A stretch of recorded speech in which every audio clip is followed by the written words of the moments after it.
And welcome back to On the Record. In studio, community member Linda Lill. So some of those holes that we were talking about at the the first part before the break was, you know, that the council or the individual two council chiefs that were here were still unsure as to how that was going to happen. You know, and I asked that question about, you know, who's going to deliver it, and they feel that maybe either Carl will, since he's a new portfolio chief on there, and Rhonda is supporting him like some of the other chiefs that are on there. But they said that although the letter is going to go out, it's going to be signed only by Mike DeLille as representing the council. But she also mentioned that all the other chiefs were going to sign, I guess, a letter of support for it. Now, if they don't have, they have quorum, but if they don't have a full table, then you're not going to have 12 people on there. There's a possibility, and a good possibility, of injunctions and lawsuits and everything else like that. So I think it's a touchy situation. Obviously, Mike DeLille's name's going to be, you know, is going to be on that lawsuit, and I guess he'll have a lot of time to go to court if it comes to that. But I had asked that question, what if, and they couldn't answer that. Mm-hmm. I guess I hope it doesn't come down to that. And that bothers me, because whoever makes a decision this big in this community, it affects a lot of individuals and a lot of other agencies. Mm-hmm. It'll affect the peacekeepers if they have to do the enforcement. It'll affect the individual families who is there. Community services might have to be involved because maybe there's children involved. Maybe not the children of the individuals, but maybe who are living with their children. So it's a blanket effect, and it keeps going down, down, down. So it's getting bigger. So they seemed that they didn't cover those things, or they're just not saying. But that scares me. I would think that they haven't consulted with all the people that would potentially be involved with it. And another point too, 100 people make complaints, and they act severely on this. What happens to other people that have petitions for other things that are numbers don't matter to them? 500 people, 600 people, 700 people. You know, even somebody voted in council, didn't matter how many votes they got, the people said. You know, so the numbers thing is always, we don't understand that. We don't understand that. Everybody's frustrated with what's happening, because if we don't get our act together and take control in the right way of our community, our people, you know, and be able to be so much in control of situations that we can say, okay, this person, we don't have a problem, because they know what their responsibilities are when they come into this community.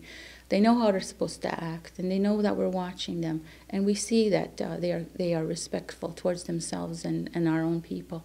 We should be at that point a long time ago, and we have been before in the past. So we can be more inclusive, if you want to call it, be real Mohawks, you know, of Kahnawake, and the way what we profess to be.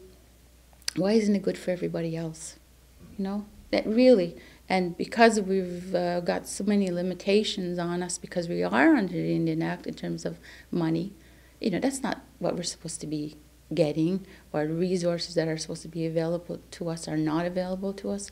The land that really our crown land, it's not this big, it's much bigger, you know, so we need to act in a way that we stand proud and we know what we're all about, and we can say, no, this is part and parcel of who we are.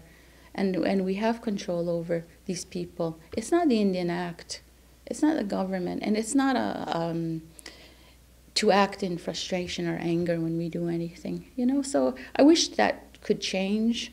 And the beginning of it is to really, again, listen to what the elders had said before. I mean, in anger, in frustration too. And people, oh, you know, the blood quantum and all this stuff. But it wasn't about that. And clearly, it was meant for us to return to those ways that I'm talking about, really. So it's possible. I really believe it is. And this is what we talked about last night on the radio, that we have to get the mud off of ourselves. You know, we have to clean ourselves off, because all of the values that we talk about, we need to act upon. And they're in us, you know, because it's belongs to every human being in the peaceful way, in the sense that it's supposed to be. And this action that is taking out of frustration and anger and how do you say? I mean, the last straw. You know, they don't really, as you pointed out, probably don't know what else to do. That's a terrible way to manage to govern. So they say. I think that, you know, a lot of the, I guess, complaints are valid to them, but I think you have to assess every single complaint and see what that's going to do to now and for the future, and at what extent is that going to continue. You know, they were saying that they had, you know, 100 plus people on that list, and they're going to start off with 26. Yeah. So how does that go? You know what I mean? Is that it may take a month to hand out all these letters. So we're not expecting to get that list anytime soon, if at all. You know, if there's any updates, we'll have it on the show. But I guess some of the points that some of the individuals are making is that we have a housing shortage as it is.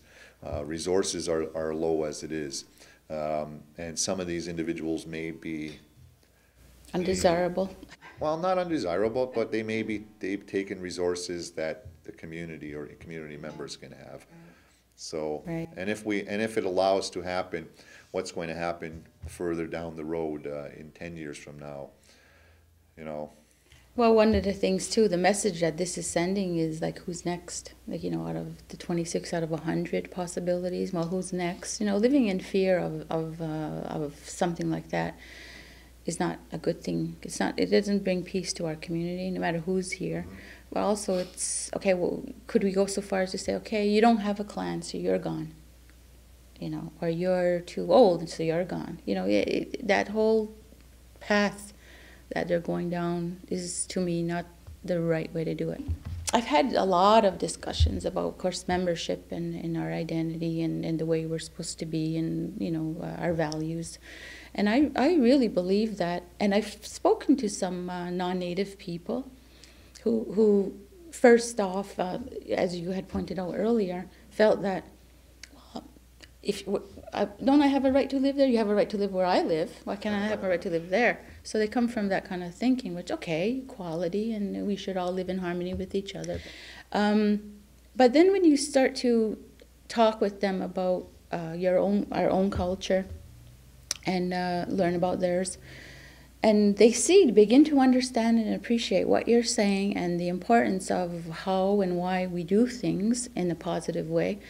And they come to the point where they totally agree with, oh, I see why now that you're doing that.